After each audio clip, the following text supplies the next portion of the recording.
बस हिंदी पेडागोजी का कवर हो जाए। अब जब मैं हिंदी पेडागोजी कह रही हूँ तो हिंदी वालों को एक चीज और ध्यान में रखने की जरूरत है कि अब यानी जब से ऑनलाइन हुआ है पेपर 2020-21 की बात है, तब से आप देखेंगे अगर पैटर्न इंग्लिश पेडागोजी के क्वेश्चंस को ही ट्रांसलेट करके हिंदी पेडागोजी में दिया जाता है। उल्टा ट्रू नहीं है इसका, वाइस वर्सा नहीं है कि हिंदी के ट्रांसलेटेड होते हैं इंग्लिश में।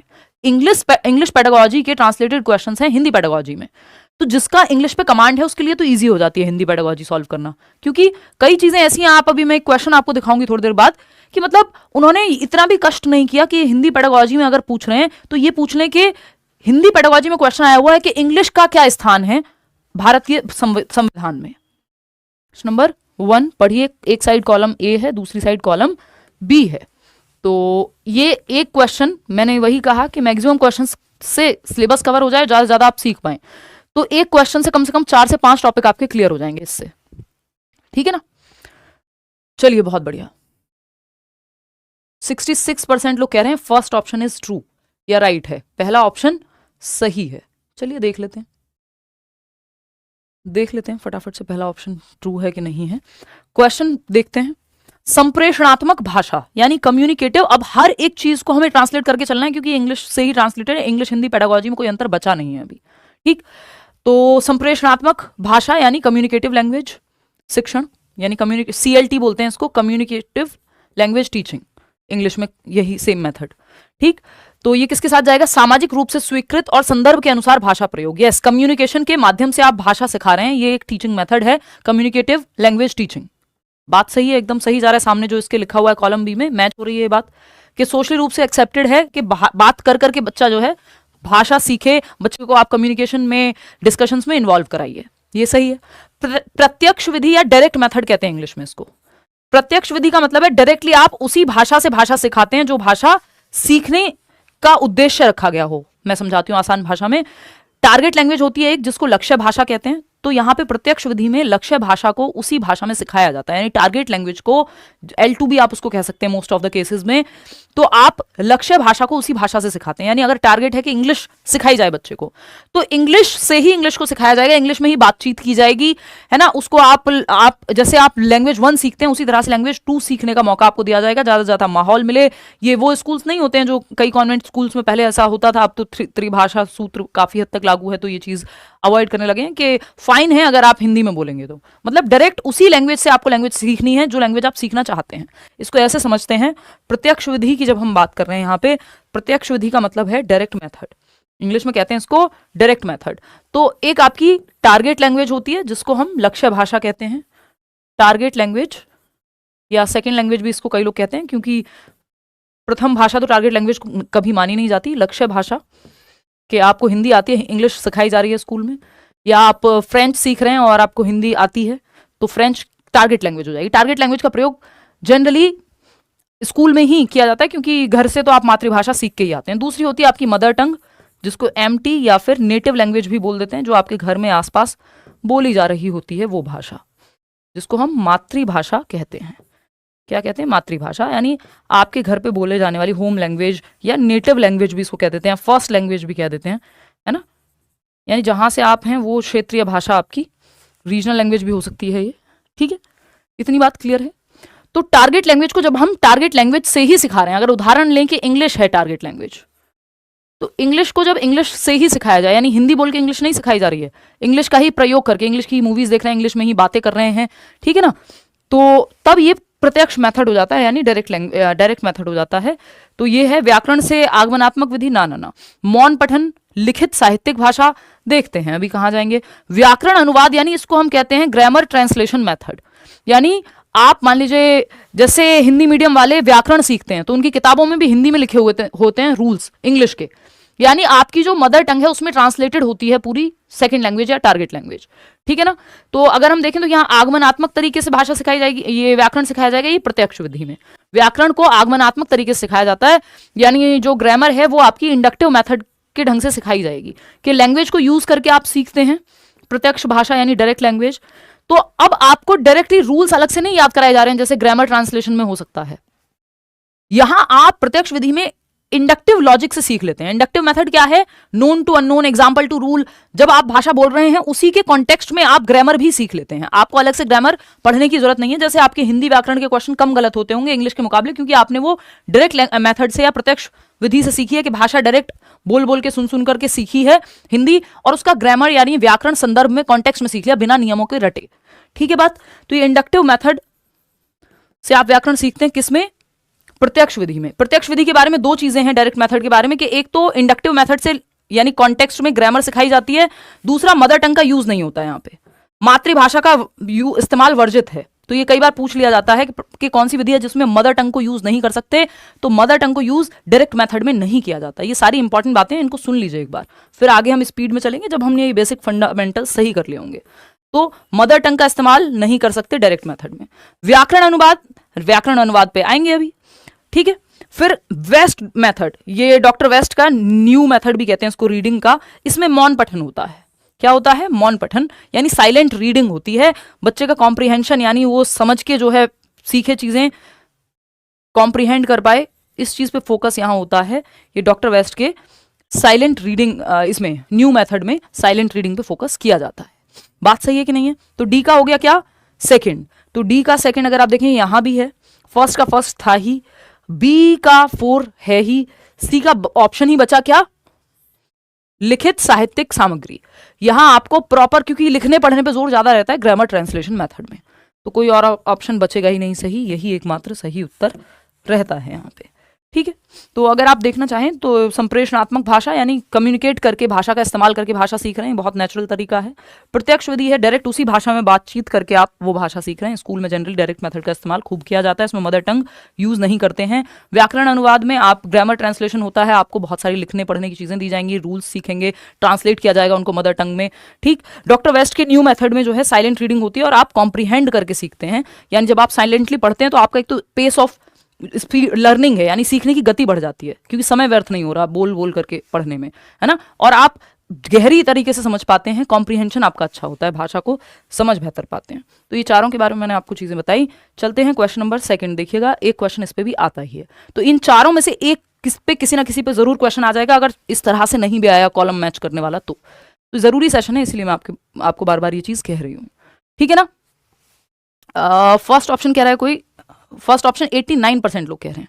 राहुल ये हटा दो ना, ये क्लास 9:30 बजे करेंगे, लगा हुआ है अभी तक, देख लिया करो। निम्नलिखित में से कौन से कथन सही हैं? बताइए कौन से कथन सही हैं। पहला है पठन वैकल्य यानी पढ़ने में कठिनाई या रीडिंग डिफिकल्टी, डिसलेक्सिया पठन विकार है। बिल्कुल सही बात है। डिसलेक्सिया क्या है? रीडिंग डिसऑर्डर है।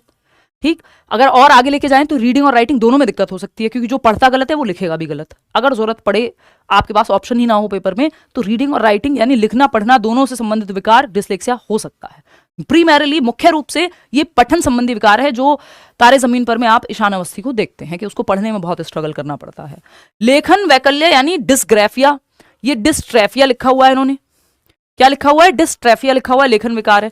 डिस्ट्रैफिया तो ऐसा सच नहीं होता, बस मेरे ख्याल में ये जो है डिस्ग्राफिया की ही बात कर रहे होंगे, हम ये मान के चल रहे हैं। यहाँ तो ये लेखन विकार है, चलो ठीक है, फिर भी बाकी ऑप्शन पढ़ लेते हैं। लेखन वैकल्य यानी डिस्ग्राफिया, अगेन ये पठन विकार नहीं है। डिस्ग्राफिया जो है वो पठन विकार नहीं है, लेखन वैकल्य जिसको हम कह रहे हैं ये लेखन विकार है। ग्राफ का मतलब ये राइटिंग से संबंधित है।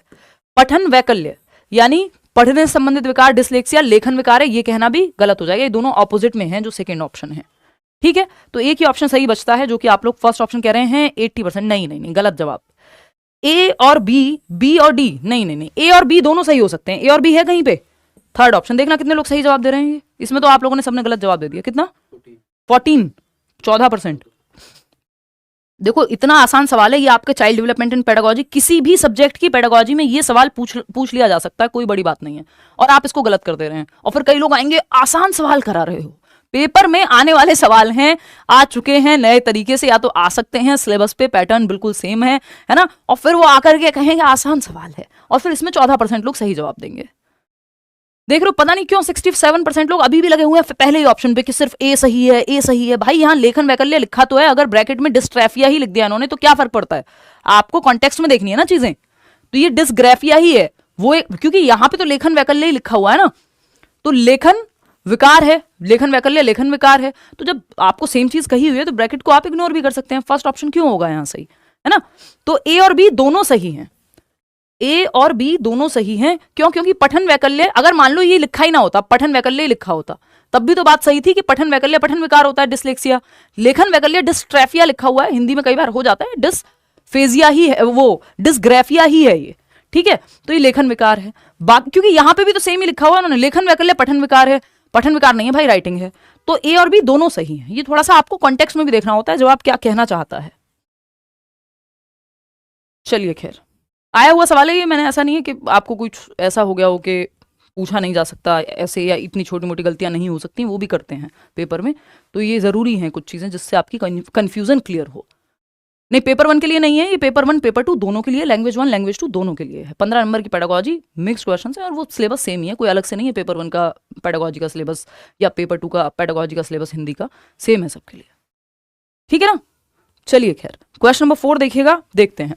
सॉरी, थर्ड क्वेश्चन नंबर, यह है एकाडमिक भाषा या विभिन्न प्रकार के विषयों के लिए आवश्यक भाषा में निपुणता से संबंधित है। एकेडमिक लैंग्वेज में आपकी क्या हो जाए, आवश्यक निपुणता, यानी मास्टरी हासिल हो जाए। एकेडमिक्स पढ़ के आप समझ पाएं, एकेडमिक लैंग्वेज जो आप किताबों में पढ़ने वाली भाषा है, किताबों की भाषा है, उसको समझ पाएं। जो सीखने में स्कूल में जो यूज होती है लैंग्वेज, उसको आप समझ पाएं ये कौन सी भाषा है। तो फोर्थ ऑप्शन इसमें 60% लोग सही जवाब बिल्कुल दे रहे हैं। ये अंतर्भाषा निपुणता नहीं है कि आप 2 भाषाओं में बहुत निपुण हो गए हैं या एक से दूसरी भाषा सीखने की तरफ जा रहे हैं, उस प्रक्रिया में आप कुछ शब्द यूज कर रहे हैं, वो होती है अंतर्भाषा। बुनियादी अंतर्वैयक्तिक संप्रेषण कौशल, बिक्स जिसको कहते हैं। तो देखिए, बिक्स तो कम्युनिकेशन वाली भाषा है कि आप जो आम बोलचाल में भाषा इस्तेमाल कर रहे हैं उसको बिक्स कहते हैं, बेसिक इंटरपर्सनल कम्युनिकेशन स्किल्स। सुनना बोलना, जो नॉर्मल आम भाषा आप यूज करते हैं बोलचाल में, ये हिंदी और इंग्लिश दोनों में पूछा जाता है ना। बुनियादी अंतर्वैयक्तिक संप्रेषण कौशल, जो संप्रेषण यानी कम्युनिकेशन के काम आएगा, तो ये तो नहीं है। ये एकेडमिक लैंग्वेज की बात कर रहे हैं जो किताबों में इस्तेमाल हो रही है या स्कूल में पढ़ाई लिखाई में एकेडमिक्स में इस्तेमाल हो रही है। संप्रेषणात्मक भाषा निपुणता नहीं है, दिस इज संज्ञानात्मक अकादमिक भाषा निपुणता। कैल्प कॉग्निटिव लैंग्वेज है, कॉग्निटिव एकेडमिक लैंग्वेज प्रोफिशिएंसी कहते हैं उसको, कि आप जो एकेडमिक लैंग्वेज है उसमें प्रोफिशिएंट हो जाएं, समझ रहे हो। तो ये cognitive academic language proficiency, BICS basic interpersonal communication skills, ठीक। तो अगर पूछे एकेडमिक भाषा लिखा हो तो यहाँ नॉर्मल आम बोलचाल की भाषा पे पकड़ की बात करें तो बुनियादी अंतर्वैयक्तिक कौशल बिक्स कहते हैं, ठीक। चलिए खैर आगे बढ़ेंगे। क्वेश्चन नंबर 4 देखिएगा, भाषा शिक्षा पर राष्ट्रीय शिक्षा नीति 2020 के संदर्भ में कौन सा कथन सही नहीं है। देखिए ध्यान से पढ़िएगा, सही नहीं है। नेशनल एजुकेशन पॉलिसी जब लैंग्वेज टीचिंग की बात करती है तो उस कॉन्टेक्स्ट में कौन सा एक कथन सही नहीं है, फटाक से जवाब देंगे आप और फिर हम आगे बढ़ेंगे। ये कहता है त्रिभाषा सूत्र के अंतर्गत शास्त्रीय भाषा का अध्ययन, यानी 3 लैंग्वेज फॉर्मूला के अंदर क्लासिकल लैंग्वेज की पढ़ाई करना। ये सही है कि गलत है, एनईपी के अकॉर्डिंग आपको याद करना है कि एनईपी कराया हुआ है, पुराने सेशंस भी देख सकते हो, सब काम के हैं, सिलेबस बदला नहीं है सीटेट में कोई, समझ रहे हो। त्रिभाषा सूत्र के अंतर्गत मातृभाषा या घर की भाषा का अध्ययन, हाँ भाई मदर टंग के यूज की बात हुई है कि त्रिभाषा सूत्र यानी 3 लैंग्वेज फॉर्मूला कहता है कि मदर टंग सिखाओ बच्चे को। पूरा नहीं बताऊंगी नहीं तो आप पकड़ जाओगे, गलत जवाब दे रहे हो खुश हो जाओ, शाबाश, भर भर के गलत जवाब दे रहे हैं। 46% लोग जो कि मेजोरिटी है 4th ऑप्शन कह रहे हैं, जो कि गलत है जवाब। 4th ऑप्शन सही नहीं है, आएंगे अभी उस पर। त्रिभाषा सूत्र के अंतर्गत मातृभाषा या घर की भाषा का अध्ययन, यस। त्रिभाषा सूत्र के अंतर्गत भारतीय भाषाओं का अध्ययन, ठीक है। कोई ऐसी बुरी बात तो है नहीं कि उन्होंने ये तो नहीं कहा कि इंडियन लैंग्वेज यूज नहीं कर सकते। जो आपकी कोई भी 22 भाषाएं जो हैं जिसमें हम बात करते हैं मॉडर्न इंडियन लैंग्वेज, कोई भी हो सकती है तीसरी लैंग्वेज के रूप में। फिर अगर हम बात कर रहे हैं त्रिभाषा, तो ये करेक्ट है, ये भी करेक्ट है कि मदर टंग का इस्तेमाल किया जा सकता है। त्रिभाषा सूत्र के अंतर्गत भाषा के रूप में अंग्रेजी भाषा का अध्ययन, क्यों भाई मना कर रखा है कि इंग्लिश को, कि नहीं पढ़वा सकते, इंग्लिश पढ़ा सकते हो भाई, किसने कहा कि इंग्लिश को नहीं पढ़ा सकते हैं, ये गलत हो गया। कहाँ कौन सी पढ़ाई कर रहे हो, बहुत दुख की बात है। इसमें पहला ऑप्शन सही है, सही क्यों है अभी आएंगे, क्योंकि मैं ये पढ़ चुकी थी तो मुझे पता था 4th तो नहीं होगा। त्रिभाषा सूत्र के अंतर्गत शास्त्रीय भाषा का अध्ययन, यानी 3 लैंग्वेज फॉर्मूला के अंदर क्लासिकल लैंग्वेज की स्टडी की बात नहीं की गई है। क्लासिकल लैंग्वेज शास्त्रीय भाषा, जिसका एक एग्जांपल है संस्कृत, उसको एक ऑप्शनल सब्जेक्ट के रूप में पढ़ाने की बात की गई है, वैकल्पिक विषय के रूप में नेशनल एजुकेशन पॉलिसी 2020 में, ना कि 3 लैंग्वेज फॉर्मूला में। 3 लैंग्वेज फॉर्मूला तो 1964, 1966, 1964, 66 से सेम है, वो थोड़ी बदल गया एनईपी में। 3 लैंग्वेज फॉर्मूला को as it is flexibly use करने की बात की गई है एनईपी में। ऐसा नहीं कि 3 लैंग्वेज फॉर्मूला का स्ट्रक्चर चेंज कर दिया हो रातों रात। तो 3 लैंग्वेज फॉर्मूला के अंतर्गत तो ये बात होती ही नहीं है कि शास्त्रीय भाषा का अध्ययन कराओ आप। जो क्लासिकल लैंग्वेजेस हैं इंडियन और भी इस तरह की भाषाएं, संस्कृत उसमें से एक एग्जांपल है, इनको वैकल्पिक विषय के रूप में पढ़ाना है, ऑप्शनल सब्जेक्ट के रूप में, मिडल स्टेज पे 6th to 8th के स्टेज पे। तो ये ऑप्शनल सब्जेक्ट के रूप में आप पढ़ सकते हैं, ऑल्टरनेटिव के रूप में आप पढ़ सकते हैं, बट 3 लैंग्वेज फॉर्मूला में शास्त्रीय भाषा का जिक्र नहीं होता। ये बात गलत है, और जो गलत है वही सही है, क्योंकि पूछा ही गलत है, नहीं लिखा हुआ है। कैसे कर रहे हो भाई, मत करो ऐसे, पढ़ लो, ध्यान से समझ लो। आपकी स्थिति ऐसी हो गई है कि आप रात और दिन यूट्यूब पे बैठे रहते हो, या फिर सिर्फ वीडियोस देखते रहते हो, खुद से सवाल कर नहीं रहे हो, या तो गलत कॉन्सेप्ट्स बना लिए हैं, जिसके चलते इतने आसान सवाल गलत हो जा रहे हैं। समझ रहे हो? तो ये त्रिभाषा सूत्र के अंतर्गत भाषा के रूप में अंग्रेजी भाषा का अध्ययन आपको क्यों बुरा लग रहा है भाई? 3 लैंग्वेज फॉर्मूला में ये 3 भाषाओं की जब हम बात करते हैं, वो कहते हैं मदर टंग पहली भाषा, मदर टंग या रीजनल लैंग्वेज या नेटिव लैंग्वेज, जो भी बच्चे की मातृभाषा है, उसमें आप प्राइमरी तक की शिक्षा दो, और उसके बाद भी अगर जब तक पॉसिबल है, एलिमेंट्री में भी अगर पॉसिबिलिटी है, ये 3 लैंग्वेज फॉर्मूला की 3 भाषाओं को पढ़ाओ आप। ठीक, फिर बात आती है यहां पे मदर टंग यदि आपकी हिंदी है तो सेकेंड लैंग्वेज आप इंग्लिश ले सकते हो। ठीक, चलो लिख लिया हमने। तो इंग्लिश पढ़ाने की क्या बात नहीं हुई? हुई है। आप कह रहे हैं नहीं नहीं त्रिभाषा में तो इंग्लिश की बात ही नहीं हुई, तो ये तो गलत हो जाएगा ना। ये बात तो सही थी, और अगर आप इसको गलत मानने लगेंगे तो गलत है, वो नहीं पूछा था। अगर हम देखते हैं यहाँ पे थर्ड, तो कोई भी मॉडर्न इंडियन लैंग्वेज हो सकती है। जो 22 भाषाएं हैं हमारे संविधान में, उनमें से कोई भी लैंग्वेज तीसरी लैंग्वेज हो सकती है। अगर पहली भाषा मातृभाषा है, मातृभाषा हिंदी है, तो हम कहेंगे चलो सेकंड लैंग्वेज इंग्लिश पढ़ लो। मातृभाषा यानी मदर टंग मान लेते हैं हम बच्चे की गुजराती है, तो हम सेकंड लैंग्वेज हिंदी या इंग्लिश में से कुछ उसको दिला देंगे। और तीसरी भाषा कोई भी मॉडर्न इंडियन लैंग्वेज हो सकती है। तो ऐसी हरकतें नहीं करनी है कि जिससे हम सीधा डुबकी मार जाएं, आसान क्वेश्चन हमारा गलत हो जाए, क्योंकि ये पूछा जा सकता है काफी। ठीक है, तो त्रिभाषा सूत्र के अंतर्गत शास्त्रीय भाषा नो, क्लासिकल लैंग्वेज, ये इंग्लिश पेडागोजी में भी सेम ही आएगा, क्लासिकल लैंग्वेज ऑप्शनल सब्जेक्ट, वैकल्पिक विषय के रूप में पढ़ाई जाएगी, ना कि 3 लैंग्वेज फॉर्मूला के अंदर। क्वेश्चन नंबर 5 देखिएगा। कक्षा 8 की अध्यापिका एक पाठ्य सामग्री के 5 वाक्यों को 2 बार अंग्रेजी में पढ़ती है। यानी क्लास 8 की टीचर हैं, एक पाठ्य सामग्री, एक कंटेंट है किसी लेसन का, के 5 वाक्यों को, यानी एक चैप्टर के 5 सेंटेंसेस को 2 बार अंग्रेजी में पढ़ती हैं। 2 बार अंग्रेजी में पढ़ा, रिपीट किया यानी 2 बार, और शिक्षार्थियों को ध्यानपूर्वक सुनने के लिए कहती हैं। अब देखो, ये क्योंकि ये इंग्लिश लैंग्वेज की पेडागोजी से ट्रांसलेटेड है, हिंदी पेडागोजी के क्वेश्चंस पेपर में ऑफिशियली ऐसे ही पूछे जा रहे हैं, ट्रांसलेट करके ही, तभी अंग्रेजी लिखा हुआ है, नहीं तो यहाँ हिंदी भी लिख सकते थे। समझ रहे हो? तो इंग्लिश पेडागोजी अगर किसी की अच्छी है, उसकी हिंदी पेडागोजी बाय डिफॉल्ट अब अच्छी हो जाएगी। स्थिति ऐसी बना दी है उन्होंने सीटेट में।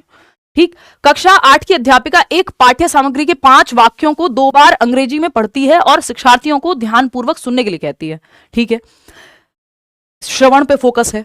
इसके बाद वह शिक्षार्थियों को 4-4 के समूह में काम करने के लिए कहती है, यानी 4-4 के ग्रुप बना दिए कि अब बच्चे 4-4 के ग्रुप में करेंगे काम, कि वे पढ़ी गई पाठ्य सामग्री का पुनर्लेखन करें, फिर से रीराइट करें, जो उन्होंने सुना है, जो टीचर ने पढ़ा है और बच्चों ने सुना है, उसको रीराइट करें, जो एकदम मूल जैसा ना हो, यानी बिल्कुल जैसा बताया था टीचर ने एज इट इज ना हो, उसमें वो अपने पैराफ्रेजिंग कर सकते हैं, यानी अपने शब्दों में लिख सकते हैं। पैराफ्रेजिंग वर्ड याद रखिएगा, पूछा जाता है पेपर में, इसलिए मैंने स्पेसिफिकली ये वर्ड यूज किया है, टर्म यूज किया है ना। सेशन कम होते हैं, क्वालिटी सेशंस होते हैं। देखिएगा, तो जो एकदम मूल जैसा ना हो, इस गतिविधि को क्या कहेंगे? अब इसमें हमारी भर भर के गलतियां होना निश्चित है। जब पहली बार मैंने ये क्वेश्चन पढ़ा तो एक बार कंफ्यूजन मेरे दिमाग में भी क्रिएट हुई। देखिएगा, थर्ड ऑप्शन इसमें कह रहे हैं लोग, जो कि पहली बार में ऐसा ही लगता है कि यही होगा, बट ये गलत है जवाब। 67% लोग ये जवाब दे रहे हैं। लेखन कार्य नहीं, लेखन कार्य तो ये नहीं है सिर्फ, क्योंकि सुनने पे बहुत जोर है। अनुच्छेद श्रुत लेख भी नहीं है कि सुन के सिर्फ एक पैराग्राफ लिखने को कह दिया गया हो। बच्चे इंटरेक्ट भी कर रहे हैं, खुद से सोच भी रहे हैं। ठीक, अब या तो ये थर्ड है या तो ये फोर्थ है। अब मैंने आपको बता दिया थर्ड गलत मान लिया, तो फोर्थ ही बचा है। सारे सवाल गलत कर रहे हो आज, कोई बात नहीं, गलती मैटर नहीं कर रही यहां। आप अगर ये कॉन्सेप्ट आपने ठीक कर लिए, मैं बोल रही हूं सिर्फ आज के सेशन से आप मैक्सिमम क्वेश्चन 15 में से अटेम्प्ट कराएंगे, अगर आपने कॉन्सेप्ट को समझ लिया। सिर्फ क्वेश्चन सही गलत पे फोकस नहीं करना है अभी, वो आप छोड़ दो, क्योंकि वहां आप गड़बड़ कर रहे हो अभी। देखो एक बार, तो अगर हम देखें यहाँ पे, ये बहुत ही कंफ्यूजिंग क्वेश्चन इन्होंने दिया हुआ है, इसमें सिर्फ आपकी गलती नहीं है, ये बाय डिफॉल्ट ऑप्शन ऐसे दे दिए इन्होंने कि इसमें कंफ्यूजन होती है इस क्वेश्चन में, और ये अगेन आया हुआ क्वेश्चन है। तो इसमें मैं और आप कुछ कर नहीं सकते। मैंने प्रॉपर इसका निकाल के कहां से जो अपने पास पड़े हुए पेपर्स थे, आंसर की, ऑफिशियल आंसर की निकाली, काफी मेहनत लगाई और पाया, क्योंकि मुझे ये लग ही रहा था, ये पढ़ के ऐसा ही लगता है कि सामूहिक श्रुतलेख है, कि भाई बच्चे जो है ग्रुप में सुन करके लिख रहे हैं, लेकिन ये एक्चुअल में लेखन कार्य नहीं, श्रवण कार्य है। कि सुनना यहां पे मेन एक्टिविटी क्या है? श्रवण कार्य। ऑफिशियल आंसर है, इनफ वेरिफिकेशन मैं कर चुकी हूं, उसको गलत नहीं कह सकते बिल्कुल भी। मैं ये भी नहीं कह सकती कि ये गलत है, क्योंकि ये गलत नहीं है। अगर उन्होंने ये चूज किया है, वो चाहते, यानी ऑफिशियल सीबीएसई चाहता तो थर्ड को चूज कर सकता था, बट क्योंकि की पॉइंट जो है इसमें वो श्रवण पे ही है फोकस, तो श्रवण कार्य उन्होंने चूज किया, और इसमें कोई भी कुछ भी कर लो, जवाब इसका यही रहेगा अगर दोबारा भी क्वेश्चन आया तो इस बात को ध्यान में रखना है। फिर से मैं आपको समझा देती हूं कि ये क्यों है। अब इस बार थोड़ा सा पर्सपेक्टिव चेंज करना पढ़ने का। पेडागोजी क्वेश्चन में यही होता है कि टीचर ने या एग्जामिनर ने जिस पीओवी बोलते हैं ना आजकल, जेनजी पॉइंट ऑफ व्यू से क्वेश्चन बनाया है, उस पॉइंट ऑफ व्यू को आपको समझना होता है, नहीं तो गड़बड़ हो जाती है, आपके कॉन्सेप्ट धरे के धरे रह जाते हैं। समझ रहे हो? चलो फिर से पढ़ते हैं एक बार इसको, आ जाओ वापस। ये फर्स्ट और सेकंड तो नहीं होगा, ये तो हटा दो आप, कि कोई पैराग्राफ देख के राइटिंग हो रही हो या सिर्फ लेखन कार्य हो, सुनने पे फोकस ना हो, ये तो है ही नहीं, तो ये दोनों ऑप्शन तो हट जाते हैं। कक्षा 8 की अध्यापिका यानी 8th क्लास की टीचर हैं, एक पाठ्य सामग्री को 5 वाक्य उठाती हैं, यानी 5 सेंटेंसेस उठाए और 2 बार इंग्लिश में पढ़ा उन्होंने, और शिक्षार्थी, यहां इंग्लिश मैटर नहीं कर रही क्योंकि किसी भी लैंग्वेज में पढ़ती तो बात सेम ही होती, और शिक्षार्थियों को ध्यानपूर्वक सुनने के लिए कहा। किस पे जोर है? सुनने पे, ठीक है, एक्टिवली लिसनिंग, एक्टिव लिसनिंग। इसके बाद वह शिक्षार्थियों को 4-4 के समूह में, यानी 4-4 के ग्रुप्स में बांटने को कहा कि वे पढ़ी गई पाठ्य सामग्री का पुनर्लेखन करें। पढ़ी गई मतलब टीचर के द्वारा पढ़ी गई, बच्चों ने नहीं पढ़ी है, बच्चों ने सुना है इसको ध्यानपूर्वक। तो फोकस किस पे है? लिसनिंग वर्क पे है, लिसनिंग एक्टिविटी है ये, ठीक। तो जो पढ़ी गई सामग्री है टीचर के द्वारा, उस सामग्री का पुनर्लेखन करें, यानी इस कंटेंट को रीराइट करें अपनी भाषा में। और श्रुतलेख में जनरली हम देखते हैं कि जो सुना गया है वही लिखा जाता है ना। कलेक्टिव, अगर आप इसको देखें, कलेक्टिव डिक्टेशन कहेंगे अगर हिंदी में देखें तो, और इसको पैराग्राफ डिक्टेशन कहेंगे। तो कलेक्टिव डिक्टेशन में मेजरली हम चाहें तो वो कर सकते हैं। कलेक्टिव डिक्टेशन में श्रुतलेख क्या होता है? डिक्टेशन होती है, बचपन में किया होगा आपने, इमला बोलते थे हम, है ना, कि जो टीचर ने बोला एज इट इज आपने सुन करके लिख दिया, श्रुतलेख है ये, डिक्टेशन है। तो डिक्टेशन में जनरली जो सुना होता है वैसा का वैसा ही आप लिख देते हैं, ठीक है ना, तो ये कलेक्टिव डिक्टेशन हो जाएगा। लेकिन क्योंकि यहां पे वैसा का वैसा नहीं लिखना है, एक तो पुनर्लेखन करना है जो एकदम मूल जैसा ना हो, जो जैसा बोला गया वैसा नहीं, अपनी भाषा में कुछ नया रीराइट करना है। तो सुनने पे फोकस है और राइटिंग पे फोकस है, लेकिन ऑप्शन एक ही बचता है हमारे पास, श्रवण कार्य का, कि मेजरली अगर देखा जाए तो ये एक्टिविटी सुनने से रिलेटेड है। अगर ध्यान से नहीं सुना होगा बच्चों ने तो वो ठीक से नहीं लिख पाएंगे, अपने तरीके से नई कहानी नहीं बना पाएंगे। समझ रहे हो? तो इसलिए श्रवण कार्य इसका सही उत्तर है। मैंने नहीं कहा, सीबीएसई ने कहा है, सीटेट ने कहा है, ऑफिशियल है और सही भी है। ऐसा नहीं है कि बिल्कुल गलत हो जाता तो मैं कह देती चलो चैलेंज कर देते हैं मिलके, होता उससे भी कुछ नहीं, लेकिन ये बिल्कुल गलत नहीं है। अगर वो मान रहे हैं फोर्थ ऑप्शन तो सही है। अगर ये मान भी लेते थर्ड, तो हम ये नहीं कहते कि ये 200% गलत हो गया थर्ड, क्योंकि कलेक्टिव डिक्टेशन में जरूरत पड़ने पे हम चेंज करा सकते हैं, बट ज्यादा अप्रोप्रिएट इनके लिए यही है कि फोकस जो है इस एक्टिविटी में वो फोर्थ का है। तो श्रवण कार्य यानी लिसनिंग वर्क है ये, ध्यान से समझिएगा इस क्वेश्चन को, ठीक है ना। कलेक्टिव डिक्टेशन तो हम ये मान के इसको ऐसे समझेंगे कि डिक्टेशन में जनरली जो सुनते हैं वही लिखा जाता है, जबकि यहां पे चेंज करने को कहा गया है। तो ये लिसनिंग वर्क है, इसको हम मान रहे हैं। होपफुली ये कंफ्यूजन क्लियर हो गई होगी। क्वेश्चन नंबर 6 देखिएगा, नीचे दिए गए प्रश्न को पढ़ें, पता करें कि यह प्रश्न किस प्रारूप यानी टाइपोलॉजी का है। देखिए किस टाइपोलॉजी का प्रश्न है, ये पढ़ो आप पहले, यहां तक, ये यहां तक, ठीक। छोटी बालिका की कहानी पढ़ने के बाद आपने उसके दुखों और कठिनाइयों का सामना करने वाले साहस को महसूस किया। यानी कोई कहानी पढ़ी एक बच्ची की, जब आपने उसकी कठिनाई और उसके साहस को, मान लीजिए आपने मलाला यूसुफजई की कहानी पढ़ी और आपने देखा यार हाँ ब्रेवरी की कहानी है, कठिनाई की कहानी है, ठीक है, और आप उस लड़की को उसकी प्रशंसा के लिए पत्र लिखना चाह रहे हैं, ठीक है, लगभग 120 शब्दों में पत्र लिखना है आपको। तो अब ये किस प्रकार का, यह प्रश्न किस प्रारूप या टाइपोलॉजी का है, ये कहना क्या चाहता है, ये किस तरह का प्रश्न है, ये पूछ रहे हैं आपसे। थर्ड ऑप्शन कह रहे हैं कितने, 56% लोग। चलिए देख लेते हैं, बिल्कुल सही है, रिपीटेडली पूछा जाने वाला प्रश्न है, एक्स्ट्रापोलेटिव क्वेश्चन बोलते हैं, खूब पूछा है, प्रीवियस ईयर कभी उठा के देखना, भर भर के एक्स्ट्रापोलेटिव क्वेश्चंस, कम से कम एक क्वेश्चन 15 में से आता है एक्स्ट्रापोलेशन का, ठीक है। अगर यहां पे ये कह दिया होता कि जो कहानी है उसमें कुछ अपना विस्तार करो, एंडिंग चेंज करो, तब भी एक्स्ट्रापोलेटिव ही हो जाता है। क्योंकि एक्स्ट्रापोलेटिव क्वेश्चन का टाइप क्या होता है, जो एक्स्ट्रापोलेटिव टाइप के क्वेश्चंस होते हैं या विस्तार करने वाले प्रश्न होते हैं पाठ का, वो चिंतन पे फोकस करते हैं व्यक्ति के या बच्चे के। तो जब सोचने पे मजबूर किया जा रहा है तो वो एक्स्ट्रापोलेटिव क्वेश्चन है, समझ रहे हो। तो इसमें 64% लोग फाइनली सही जवाब दे पा रहे हैं, जो क्योंकि अब मैंने बता ही दिया है। तो ये अभिव्यक्ति परक प्रश्न नहीं है कि बच्चा अपना एक्सप्रेशन करिए। आपको ऐसा लग सकता है कि पत्र लिखना है मतलब हमें खुद से एक्सप्रेस करना है। अगर पत्र वैसे ही लिखना होता, ये नहीं कहानी बताई होती कि आपने एक कहानी पढ़ी, उसके बाद उस कहानी में उस कैरेक्टर की मनोदशा को देखते हुए, एम्पैथाइज करते हुए, तब आपको एक लेटर लिखना है। डायरेक्ट किसी आपके मित्र को लेटर लिखने को कह दिया होता तो हो जाता अभिव्यक्ति परक कि आप अपने आप को एक्सप्रेस कर रहे हैं। क्योंकि कहानी को आगे बढ़ाने के लिए, कहानी पे चिंतन प्रक्रिया, चिंतन मनन करने के लिए, सोचने के लिए, जोर देने के लिए पत्र लिखवाया जा रहा है, ना कि आपके मन के एक्सप्रेशन के लिए। समझ रहे हो बात को, कितना माइन्यूट अंतर है। तो ये अभिव्यक्ति परक क्वेश्चन नहीं हो सकता, क्योंकि आपकी अभिव्यक्ति के लिए नहीं है, पाठ को आगे बढ़ाने के लिए, पाठ पे चिंतन मनन के लिए है ना। तो ये पाठ का विस्तार करने वाला प्रश्न है, या एक्स्ट्रापोलेटिव क्वेश्चंस हम ऐसे क्वेश्चंस को कहते हैं जो आपके टॉपिक पे बेस्ड हो और आपको जैसे कहानी, लास्ट में आपको कहानी की एंडिंग चेंज करने को कह दिया जाए, उस पर सोच करके कुछ विचार करके कुछ नया लिखने को कह दिया जाए, तो जो चैप्टर पढ़ाया गया है उसके आगे आपको उस पर चिंतन करने को कहा जा रहा है, उसका विस्तार कर रहा है, ये वैसा प्रश्न है। तो पाठ का विस्तार करने वाला प्रश्न है, दीर्घ उत्तरीय प्रश्न नहीं है। ये कोई ऐसा नहीं है कि ज्यादा शब्दों में 120 शब्द देख के आपका मन करे अरे दीर्घ है, ये तो दीर्घ उत्तर वाला प्रश्न हो गया। पढ़ के पूरा कॉन्टेक्स्ट में समझना है। विमर्श संबंधी प्रश्न है, विमर्श कोई आपस में चर्चा थोड़ी हो रही है यहाँ पे, समझ रहे हो। तो मुझे लगता है मैंने बहुत ही ठीक से आपको ये एक्सप्लेन कर दिया है। अगर आप थोड़ा भी ध्यान दे रहे होंगे तो आप पकड़ पा रहे होंगे कि एक एक शब्द गेम बदल देता है आपके हिंदी पेडागोजी में। पहले से मुश्किल हुई हैं चीजें, सिलेबस बेशक सेम है, क्वेश्चन समझना पड़ेगा आपको, पढ़ने का तरीका डिफरेंट करना पड़ेगा, ठीक है ना। तो एक्स्ट्रापोलेटिव टाइप के क्वेश्चन इंग्लिश पेडागोजी में भी आते हैं खूब, क्योंकि पाठ है सेंटर में और उसके आधार पे सोचने को कहा गया है, तो एक्स्ट्रापोलेटिव है। अगर पाठ नहीं होता, इन जनरल कुछ लिखने को कहते तो अभिव्यक्त्यात्मक हो जाता, बड़े ज्यादा शब्दों में लिखने को कहते तो दीर्घात्मक हो जाता, तो और कोई ऑप्शन यहां बचता नहीं है। माइन्यूट डिफरेंस मैं आपको बता करके चल रही हूं। क्वेश्चन नंबर 7 देखिएगा, सामाजिक विज्ञान की कक्षा में शिक्षार्थी कक्षा में दिए जा रहे वक्तव्य से मुख्य बिंदु समझने की कोशिश कर रहे हैं।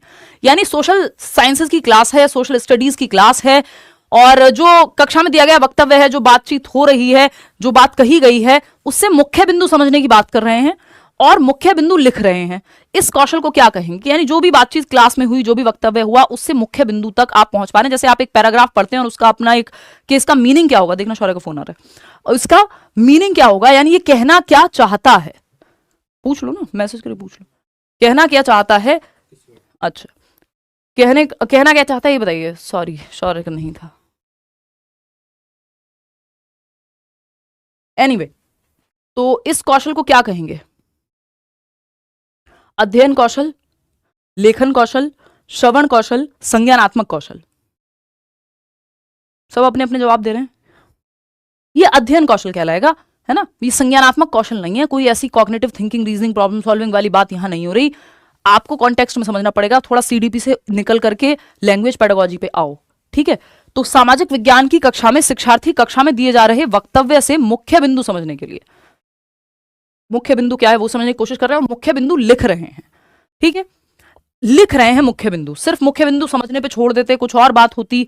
मुख्य बिंदु लिख रहे हैं, ये स्टडी स्किल्स में आता है, नोट्स बनाना, है ना, note making, note taking type का क्वेश्चन है। तो ये नोट मेकिंग, नोट टेकिंग आते किस में, स्टडी स्किल्स में आते हैं। स्टडी स्किल्स क्या होती हैं, नोट्स बनाना, सुनना, समझना, अपने शब्दों में लिखना। अध्ययन कौशल, तो ये अध्ययन कौशल में आएगा। First option is the right answer, ना कि फोर्थ जो लगे पड़े आप लोग 53%। संज्ञानात्मक कौशल ये तब होता जब वो अपना ही कुछ सोच के लिख रहे होते।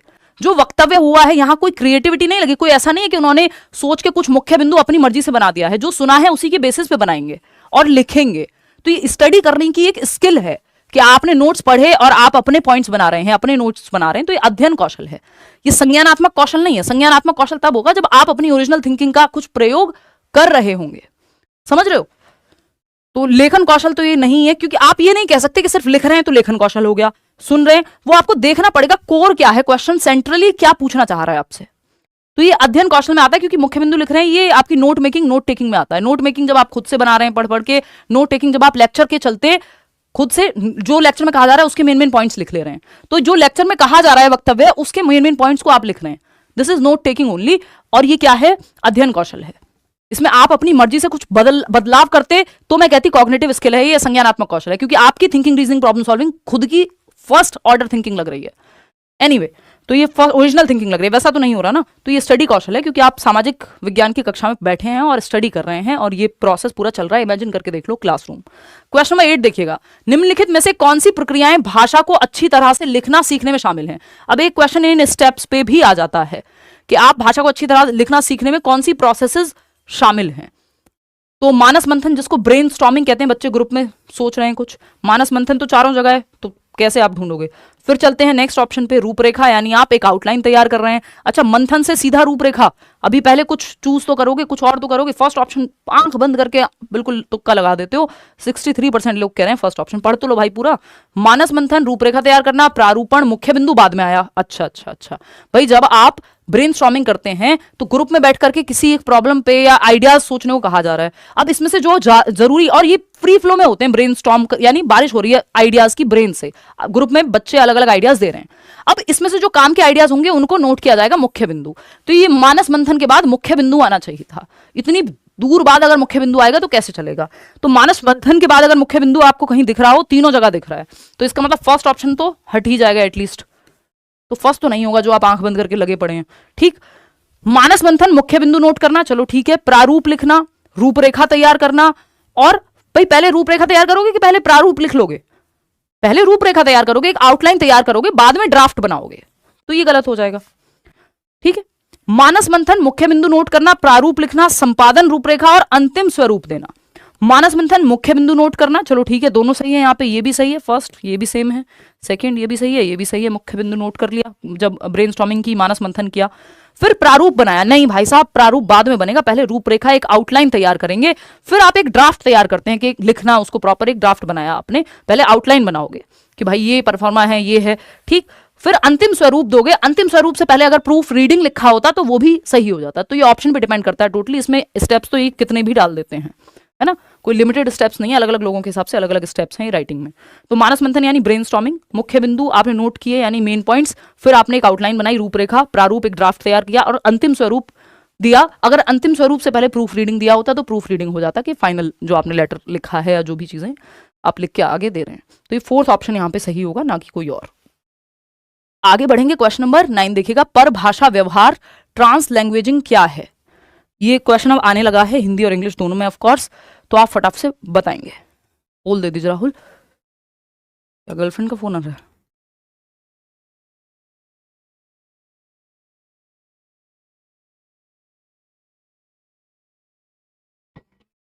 आप में से कई लोग कह रहे हैं बाइलिंगुअल टीच करें। ये हम इंग्लिश पेडागोजी के लिए कर सकते हैं अगर आपका इतना ही मन है तो, बट मैं इसलिए नहीं कर रही हूँ ये बाइलिंगुअल डिस्कशन क्योंकि पेपर में बाइलिंगुअल नहीं आएगा और आपके पास हर क्वेश्चन के लिए इतना टाइम नहीं होगा कि आप अगर हिंदी पेडागोजी सॉल्व कर रहे हैं तो इंग्लिश वाला पार्ट जा जाके देखते रहें, उतना समय होता नहीं है पेपर में।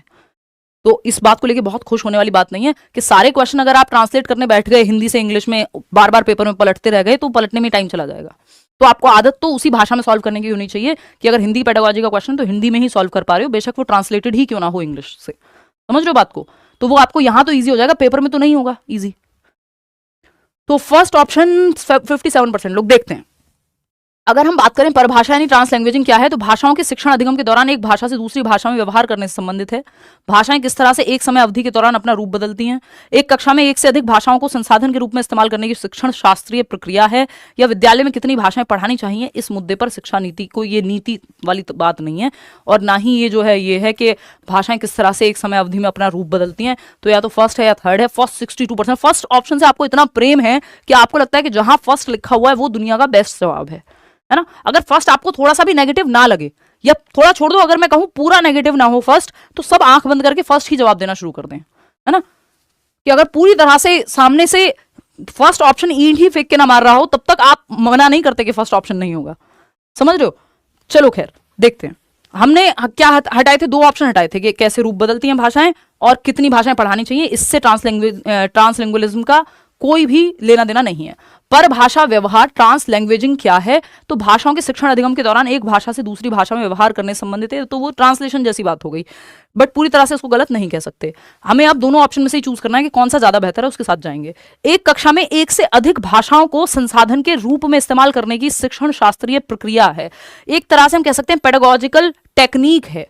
परभाषा व्यवहार जो है कि आप मल्टीपल लैंग्वेजेस को फ्लेक्सिबली यूज कर पा रहे हैं, तो जो आपकी वो होती है ना मल्टीलिंगुअलिज्म, बहुभाषावाद, उसको सिद्ध करने के लिए एक टेक्निक है ट्रांसलिंगुअलिज्म, कि आप एक से दूसरी भाषा में चले जाते हैं इफेक्टिवली। एक कक्षा में एक से अधिक भाषाओं को संसाधन के रूप में इस्तेमाल करने की शिक्षण शास्त्रीय प्रक्रिया है। अगर एक बच्चे को 4 भाषाएं आती हैं, आप उसको चारों भाषाओं में अपनी बात कहने के लिए अलाउ करते हैं, ये ट्रांसलैंग्वेजिंग है, ठीक है ना।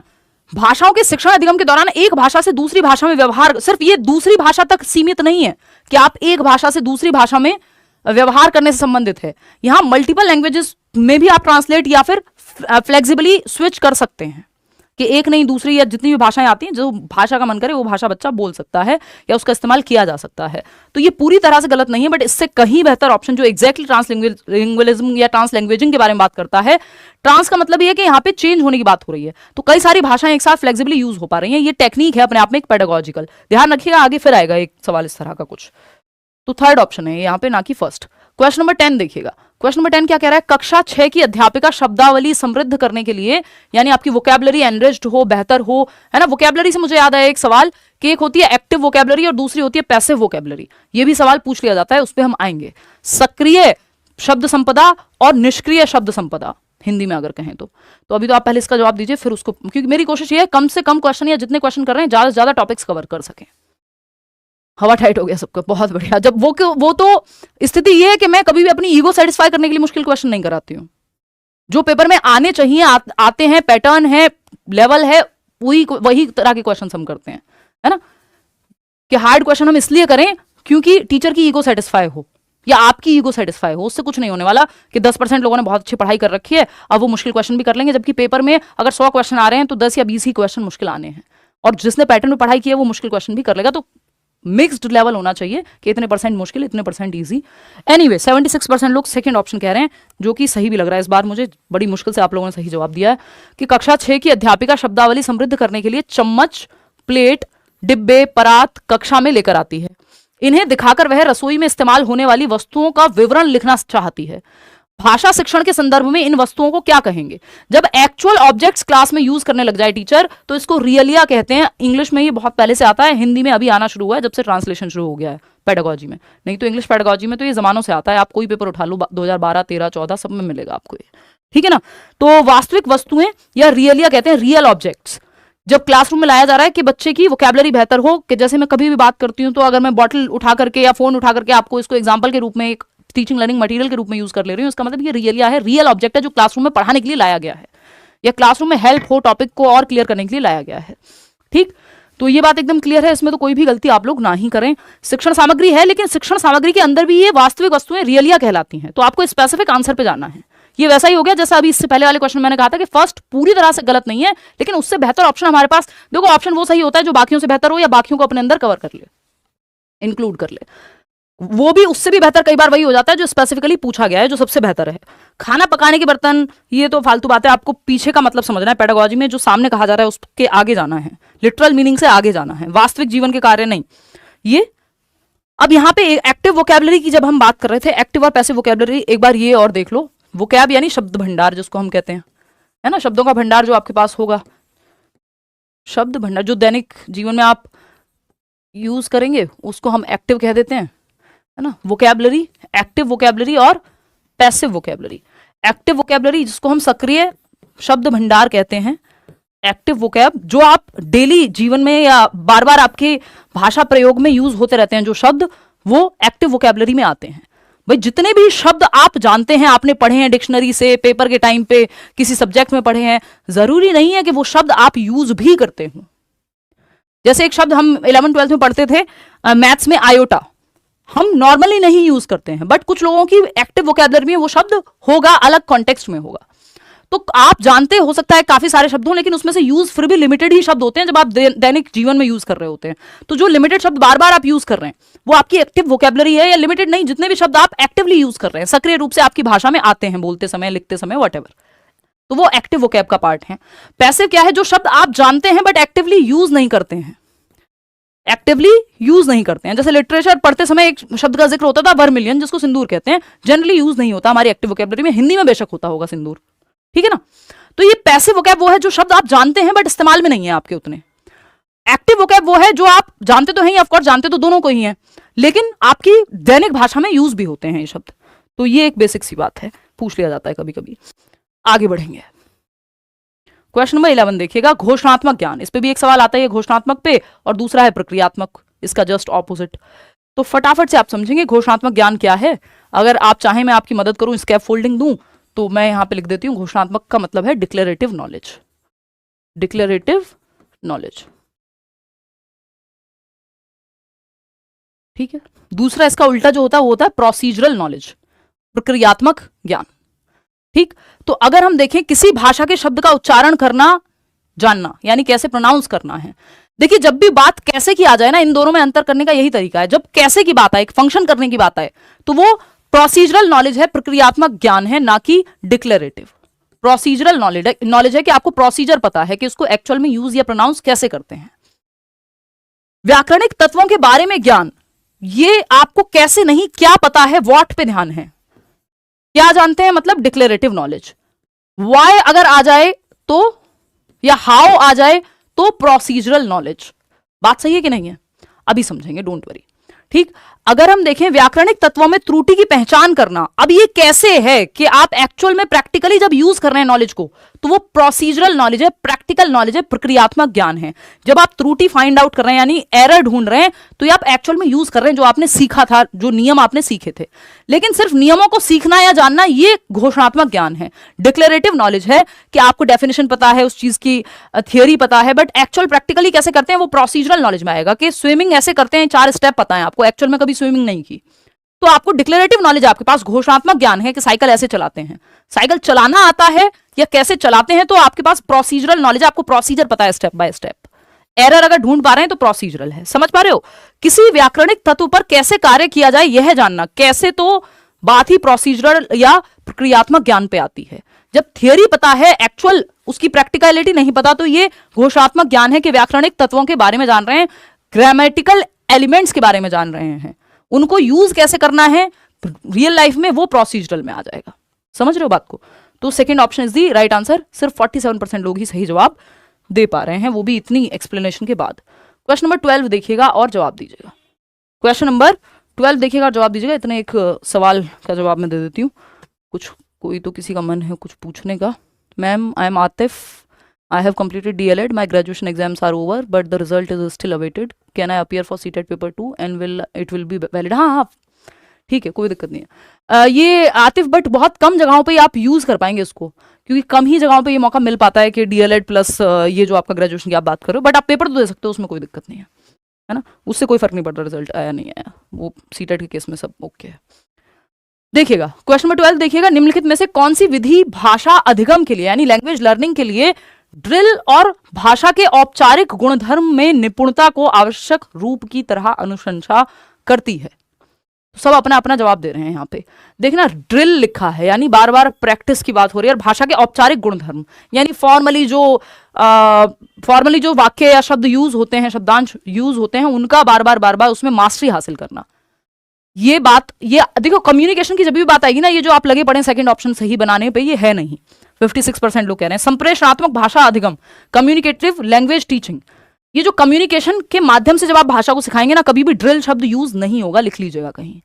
कम्युनिकेशन में आमतौर पे एक रियल लाइफ कम्युनिकेशन होती है कि बच्चे संवाद कर रहे हैं, अपनी भाषा में बातें कर रहे हैं, या जो भाषा सीख रहे हैं उसमें कम्युनिकेट कर रहे हैं, रियल लाइफ कम्युनिकेशन हो रही है। ये ड्रिल शब्द यूज नहीं होगा।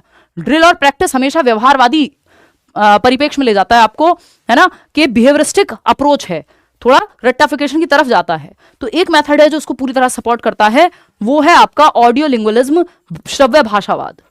ऑडियो लिंग्विलिज्म ये आर्मी मेथड भी इसको बोलते हैं, as far as I remember, कि इसमें इसको यूज करते हैं। ये व्यवहारवादी व्यू पॉइंट है कि आपको इतनी बार सेम चीज रटवाई गई है, कि बार बार बोली गई है, कि अब आप वही 4 शब्द रिपीट कर लेते हैं, मे आई कम इन मैम, मे आई कम इन मैम, इतनी बार करा दिया रिपीट कि अब आपकी वो जो संरचना है वो आपकी सही है। हो सकता है मीनिंग बहुत लोगों को पता भी ना हो, बट वो ऐसे कई सारे वाक्य रटे हुए हैं, ये कह लीजिए, इतनी बार उनकी ड्रिल और प्रैक्टिस हुई है, इतना फॉर्मली उनको बार बार याद कराया गया है कि आपको वो 4 शब्द आते हैं, है ना। एक गार्ड हो सकता है कोई किसी बिल्डिंग में, जहां लोग शायद किसी और कंट्री में है मान लो, और वहां लोग वहीं की भाषा बोलते हैं, जापानीज।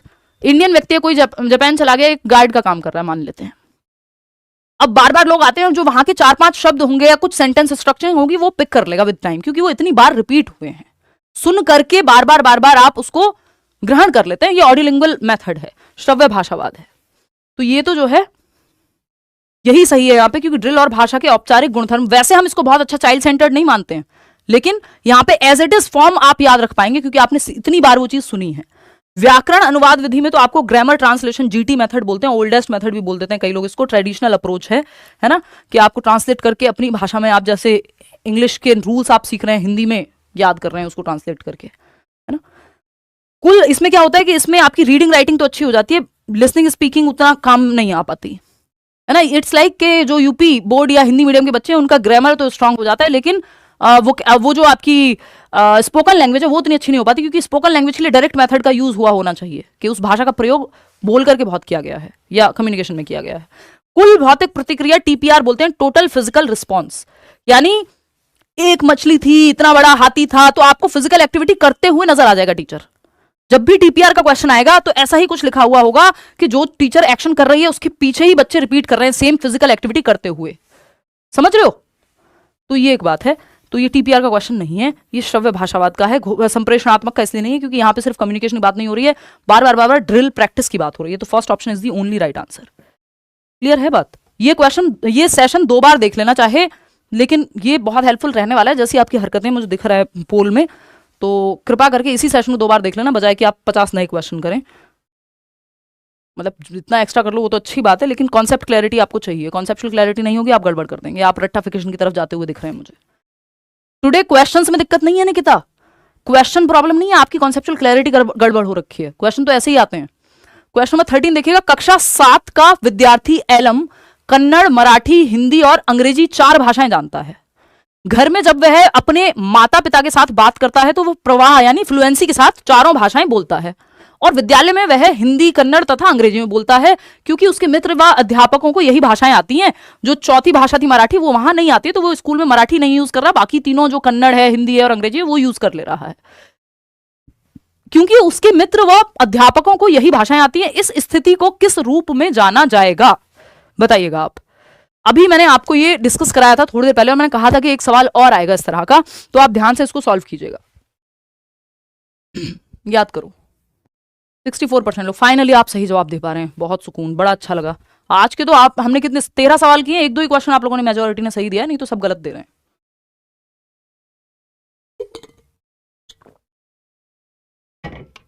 अब ये मत कहना ऐसे पानी क्यों पी रहे हो, मैनर्स नहीं है क्या? पी लेना यार, बहुत मजदूरी हो गई दिन भर। देखो एक बार, अगर हम बात करते हैं ए ऑप्शन की, 68% लोग कह रहे हैं। देखते हैं, कक्षा 7 का विद्यार्थी एलम, बच्चे का नाम एलम है, वो हो सकता है केरला से हो, केरला से ही होगा जैसा नाम से पता लग रहा है, कन्नड़ भी आती है उसको। तो ये 4 भाषाएं वो जानता है, कन्नड़, मराठी, हिंदी और अंग्रेजी। 3 भाषाएं स्कूल में यूज करता है प्रवाह के साथ, 4 भाषाएं बोल लेता है फ्लुएंसी में। तो घर वालों से जिस में मन करे उसमें फ्लुएंटली वो यूज कर लेता है उस भाषा को। स्कूल में 3 भाषाएं यूज करता है, क्योंकि स्कूल वालों को 3 भाषाएं समझ आ रही हैं, यानी स्कूल वाले मतलब उसके दोस्त और उसके टीचर्स को यही भाषाएं आती हैं। इस स्थिति को क्या कहेंगे? ये सिचुएशन जो है ये परिभाषिक यानी ट्रांसलिंगुअलिज्म है, ट्रांसलिंगुअल एबिलिटी है बच्चे की, कि एक से दूसरी भाषा में वो ट्रांस यानी स्विच कर जाता है, या फिर हम कहें कि वो यूज कर लेता है। स्विच हम इसलिए नहीं वर्ड यूज कर रहे, क्योंकि देखो एक होता है आपका कोड मिक्सिंग और कोड स्विचिंग, या कोड स्विचिंग है कि जब आप हिंदी बोल रहे थे आप इंग्लिश में चले गए, स्विच कर दिया आपने पूरी लैंग्वेज को ही। कोड मिक्सिंग है जब आपने कुछ शब्द जैसे हिंदी और इंग्लिश के शब्दों को मिलाकर के आप बोल रहे हैं, तो कोड 2 भाषाओं के कोड को मिक्स कर दिया। यहां पे दोनों में से कुछ भी नहीं है। अगर आप देखेंगे तो आपको कोड स्विचिंग जैसा नजर आएगा, बट यहां पे ऐसा नहीं है कि कोड स्विचिंग हम जनरली तब यूज करते हैं जब एक भाषा को समझने में सामने वाले को दिक्कत हो रही, तो हम उसी चीज को ट्रांसलेट करके कह दे रहे हैं कि इंग्लिश में बोली आपने सेम बात, अब हिंदी में बोल दी ताकि बच्चों को समझने में आसानी हो। तो वो थोड़ा सेंटेंस बाय सेंटेंस चलती है, पूरी कम्युनिकेशन में उसको इतना यूज नहीं करते कि मतलब आप फ्लुएंटली उसको यूज कर रहे हैं किसी एक ही भाषा को। जो यहाँ पे बात हो रही है कि चारों भाषाएं फ्लुएंटली यूज हो रही हैं, ऐसा नहीं बार बार स्विच किया जा रहा है। अगर वो कन्नड़ में बात कर रहा है तो कन्नड़ में ही बात कर रहा है, मन किया हिंदी में बात करने का तो हिंदी में ही बात कर रहा है, तो फ्लुएंटली बात कर रहा है, बार बार स्विच नहीं, ऐसा नहीं हो रहा कि एक सेंटेंस कन्नड़ में बोल रहा है फिर दूसरा बोलेगा, तो तब तो कोड स्विचिंग हो जाता। कोड स्विचिंग हालांकि यहाँ पे ऑप्शन में भी नहीं है ना, तो वो एक चीज है। कोड से आगे जाना, कोड मूविंग, जिसको स्विचिंग ही कह देते हैं दूसरी भाषा में, तो वो भी नहीं होगा, क्योंकि उससे बेहतर ऑप्शन हमारे पास है ट्रांसलिंगुअल योग्यता है बच्चे की। अंतरभाषा में तो अंतरभाषा एक तरह की या इंटरलिंगुअल, देखिए ना ध्यान से समझना है इसको।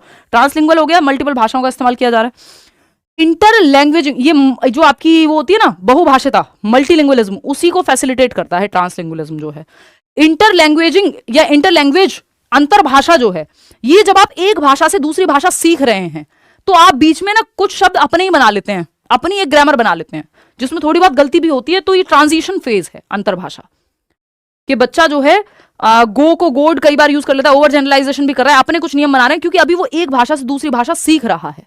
तो जो पहली भाषा उसको आती है उसकी कुछ चीजें और दूसरी भाषा की कुछ चीजें मिक्स करके वो तीसरी ही कोई भाषा इस्तेमाल कर ले रहा है जरूरत पड़ने पे, वो अंतरभाषा है। चलिए खैर पहला ऑप्शन यहां सही है, परभाषिक ट्रांसलिंगुअल योग्यता। क्वेश्चन नंबर 14 देखिएगा क्या कहता है। ये बंद कर लेना अगर चल रहा हो बहुत, और दोनों यार कम से कम खुद भी सोचना चाहिए। भाषा अधिगम के बारे में कौन सा कथन सही है, यानी लैंग्वेज लर्निंग के बारे में कौन सा कथन सही है, फटाक से आपको बताना है। भाषा अधिगम के बारे में कौन सा कथन सही है।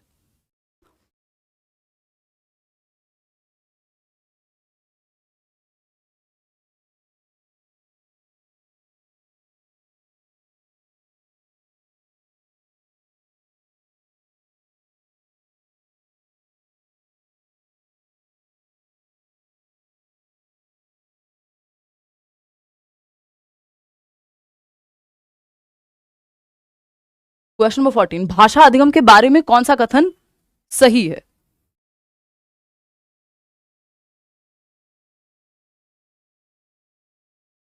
नाइन्टी % लोग सी दे रहे हैं, चलो ठीक है, ये तो आप जवाब सही दे दोगे। सहजात भाषा या प्रथम भाषा, यानी फर्स्ट लैंग्वेज या मदर टंग आपकी, तो सहजात प्रथम भाषा का ज्ञान द्वितीय भाषा के अधिगम के अवरोध डालता है, यानी जो आपकी फर्स्ट लैंग्वेज है वो प्रॉब्लम क्रिएट कर रही है, बैरियर बन रही है आपकी सेकंड लैंग्वेज में। ये बैरियर वाला ऑप्शन पहले पुराने जमाने में लोग मानते थे, आज के समय में हम बैरियर नहीं मानते। अगर दूसरी भाषा आपको एक भाषा आती है और आप दूसरी भाषा सीख रहे हैं, तो जो पहली भाषा है या मदर टंग है आपकी, वो हेल्पफुल होनी चाहिए दूसरी भाषा सीखने में, क्योंकि कई चीजें ऐसी होती हैं जो आप सिमिलर होती हैं या आप कॉमन तरीके से समझ लेते हैं, हेल्प कर देती है आपको पहली भाषा अगर आती है तो, ठीक है ना। सहजात प्रथम भाषा के ज्ञान का द्वितीय भाषा अधिगम से कोई लेना देना नहीं है, ये नहीं कह सकते हम, कोई इंपैक्ट ही नहीं है कोई। सहजात प्रथम भाषा का ज्ञान द्वितीय भाषा के अधिगम को समर्थित करता है, ये बात एकदम सही है। Third option is the right answer, ठीक है ना। प्रथम भाषा अधिगम और द्वितीय भाषा अधिगम दोनों पूरी तरह से अलग अलग हैं, ये नहीं कह सकते भाई, एक दूसरे को प्रभावित करेंगे और ट्रांसफर ऑफ लर्निंग भी होगा। एक भाषा से दूसरी भाषा में जो पहले से आता है ज्ञान, जो नया सीख रहे हो वो हेल्प करेगा। सहजात, ये ओल्ड नॉलेज वाली बात हो गई, प्रीवियस नॉलेज हेल्प कर रही है। सहजात प्रथम भाषा का ज्ञान द्वितीय भाषा के अधिगम को समर्थित करता है, यानी फर्स्ट लैंग्वेज या मदर टंग, आपको हिंदी आती है और आप इंग्लिश सीखेंगे तो हिंदी हेल्प करेगी इंग्लिश सीखने में, तभी आप ट्रांसलेट भी कर सकते हैं, कई बार वर्ड मीनिंग हिंदी और इंग्लिश में याद कर लेते हैं, तो वो हेल्प करेगी। हमेशा आपको यही मानना है कि पहली भाषा जब आप सीख रहे हैं, दूसरी भाषा अगर आप सीख रहे हैं, पहली भाषा आपको आती है, तो ये रिसोर्स संसाधन के रूप में काम करेगी, ना कि बैरियर के रूप में, रुकावट के रूप में, अवरोध के रूप में नहीं, ठीक है ना। Third option is the right answer. आगे बढ़ेंगे नेक्स्ट क्वेश्चन पे। क्वेश्चन नंबर 15 देखिएगा, यहां एक ऐसी स्थिति दी जा रही है जहां विद्यार्थियों को विषय के प्रति समझ बनाने के लिए विषय के विपरीत वाले दृष्टिकोण से परिचित करवाया जाता है, यानी विषय मतलब कोई सब्जेक्ट है, कोई टॉपिक है, उसके प्रति समझ बने आपकी इस टॉपिक पे पर्टिकुलरली, तो विषय के विपरीत यानी इस टॉपिक के ऑपोजिट जो व्यू पॉइंट है, पीओवी है, पॉइंट ऑफ व्यू है, उससे परिचित करवाया जाएगा आपको। इस प्रक्रिया द्वारा विद्यार्थियों में किसके विकास का प्रयास किया जा रहा है।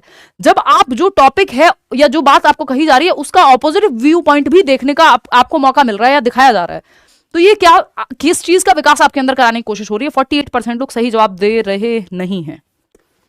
विश्लेषण करने को थोड़ी कहा गया है मित्र, गलत जवाब क्यों देते हो, इतनी जल्दी क्या है कि पहला ऑप्शन देखा और वहीं लेट गए, बिखर गए एकदम, है ना, गिव अप कर दिया कि यही है जो है, कि सही दे रहा है जवाब। बिल्कुल ऐसा नहीं करना है, ठीक है ना। प्लीज टेल माय नेम, ये भी कोई बात है, नाम तो यार पेपर में अच्छे नंबर लाओ, अपने आप आके इंटरव्यू देना, फिर नाम आएगा। फर्स्ट टाइम एग्जाम दूंगी, आपके वीडियोस देख रही हूँ तो हो जाएगा, बिल्कुल हो जाएगा। All the best Shreya. चलो 125 130 नंबर लेके आओ तो 130 प्लस कम से कम। इस बार टाइम कम मिला तो मैं छोटा टारगेट दे रही हूँ आपको, फिर मिलेंगे इंटरव्यू में। समालोचनात्मक साक्षरता, बिल्कुल सही बात है। 43% लोग अब सही जवाब दे रहे हैं क्योंकि मैंने फर्स्ट हटा ही दिया है ऑप्शन से।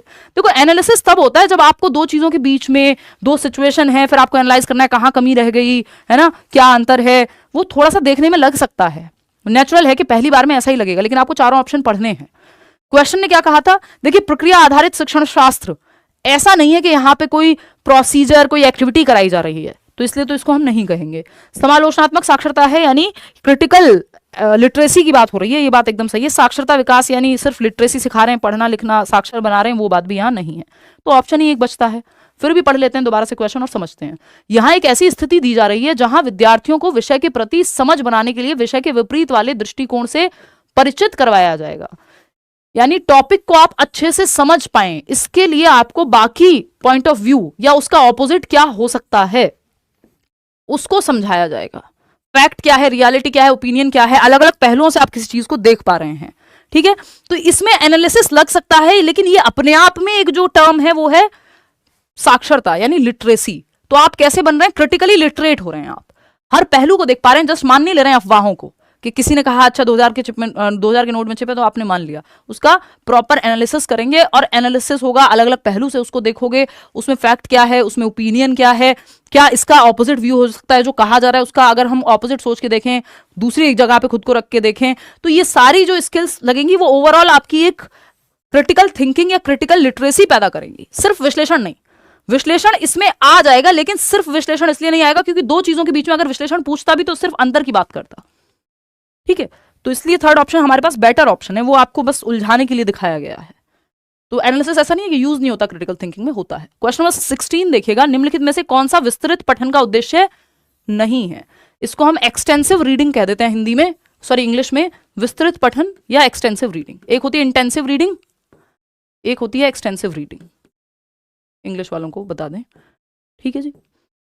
सराहना बोध के लिए पठन, यानी आप सराहा रहे हैं, प्रेज के लिए कोई नॉवल पढ़ रहे हैं, आपको अच्छा लग रहा है बढ़िया कि भाई क्या नॉवल लिखा है, क्या भाषा का इस्तेमाल किया है, वाह वाह वाह, कैसे एग्जाम्पल्स दिए गए हैं।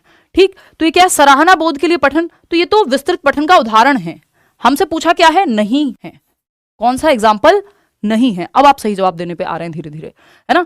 तो नहीं है, ये तो है एग्जाम्पल, हमको तो नॉट चाहिए। बहिर्वेशन या एक्स्ट्रापोलेशन के लिए पठन, हाँ इसमें भी आप चिंतन मनन के लिए, अपनी समझ के लिए आप पढ़ रहे हैं, अपने मजे के लिए, है ना, चिंतन प्रक्रिया के लिए, यस ये है एक्सटेंसिव।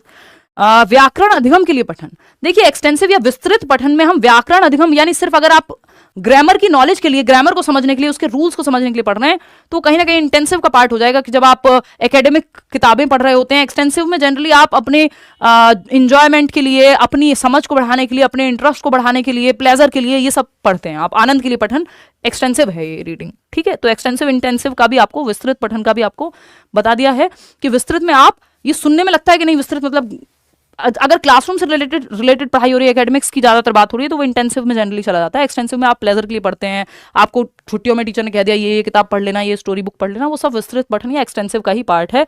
चिंतन के लिए पढ़ लेना, तो ये बहिर्वेशन, आप न्यूज़पेपर पढ़ते हैं अपने मजे के लिए, तो ये बहिर्वेशन एक्स्ट्रापोलेशन के लिए पार्ट है। लेकिन वही न्यूज़पेपर जब आप पेपर के लिए पढ़ रहे हैं, यदि यूपीएससी की तैयारी कर रहे हैं तो वो इंटेंसिव हो जाएगा। एनीवे, तो ये third option is the right answer. आगे बढ़ेंगे, क्वेश्चन नंबर 17 देखिएगा, ये क्या कहता है, कक्षा 6 की शिक्षार्थी सौम्या अपने पिता के स्थानांतरण के कारण पंजाब के जालंधर से तमिलनाडु के मदुरई चली जाती है। यानी ऐसा होता है कई बार बच्चों के माता पिता का ट्रांसफर होता है उनकी जॉब में, तो बच्चे भी स्कूल चेंज करते हैं, एक स्टेट से दूसरे स्टेट जाते हैं। अब आर्मी पर्सनल के जो बच्चे हैं, या जो केंद्रीय विद्यालय में टीचर्स हैं उनके बच्चे हैं, या ऐसी बहुत सारी जॉब्स हैं जो सेंट्रली जिनमें ट्रांसफर होता रहता है, तो वहां साथ साथ उनके बच्चे भी ट्रांसफर उनका होता है। तो अब ये बच्ची पंजाब में थी अब तक, इसके पिताजी का ट्रांसफर हुआ, स्थानांतरण हुआ, तो ये तमिलनाडु के मदुरई चली जाती है।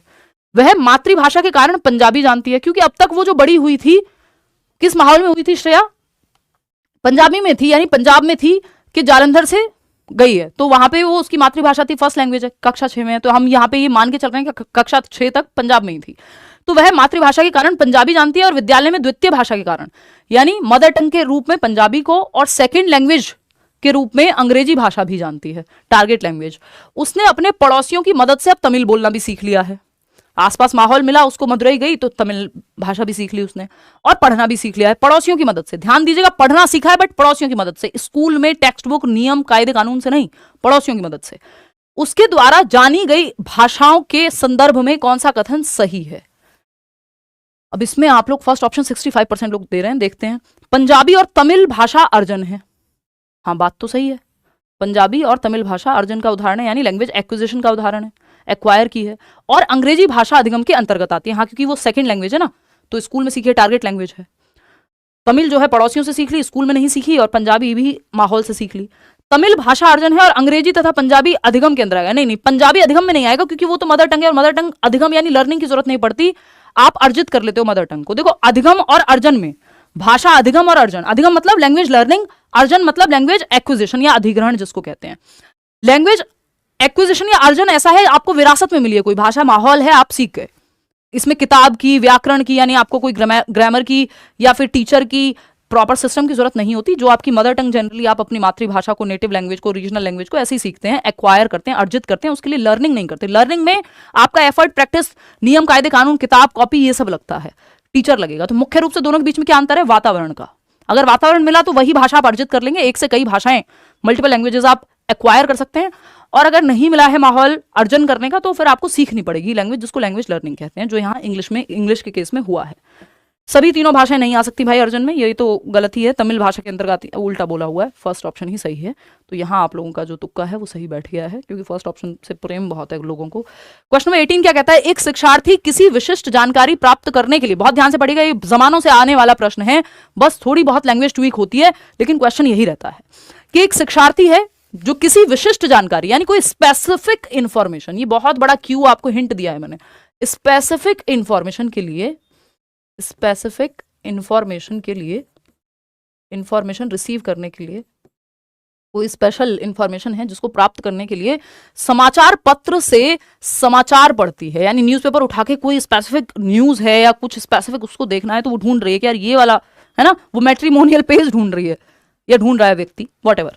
या आप एक पर्टिकुलर, कोई आपने देखा कि कल इंडिया ने वर्ल्ड कप जीता था, तो आज ये न्यूज़पेपर में आया होगा, तो आप पर्टिकुलरली उसी पेज पे जाके वही वाली न्यूज़ पढ़ रहे हो। स्पेसिफिक डिटेल्स के लिए पढ़ना क्या कहलाता है? बारीकी से पठन या स्कैनिंग। क्या है ये? स्कैनिंग।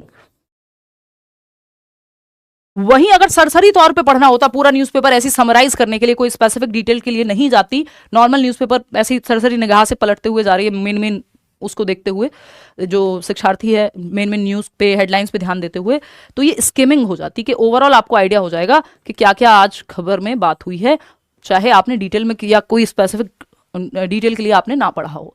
इट्स लाइक जब आप डिक्शनरी में कोई स्पेसिफिक मीनिंग ढूंढ रहे हैं, तो वो स्कैनिंग है, बारीकी से पठन है, विशिष्ट जानकारी, तो आप ध्यान से उसी की तरफ जाते हैं। सरसरी तौर पे पढ़ना, किसी चीज की समरी बताना, है ना, जब आप न्यूज़पेपर की जस्ट हेडलाइंस देख ले रहे हैं, या आपने एक, जैसे आपका पेपर में आता है ना पैसेज, पैराग्राफ, गद्य पद्य, वो आपको पढ़ के कहा गया कि इसका टाइटल दो, तो आप सरसरी निगाह से पढ़ते हैं टाइटल या समराइज करने के लिए, स्किमिंग कहेंगे उसको, समझ रहे हैं?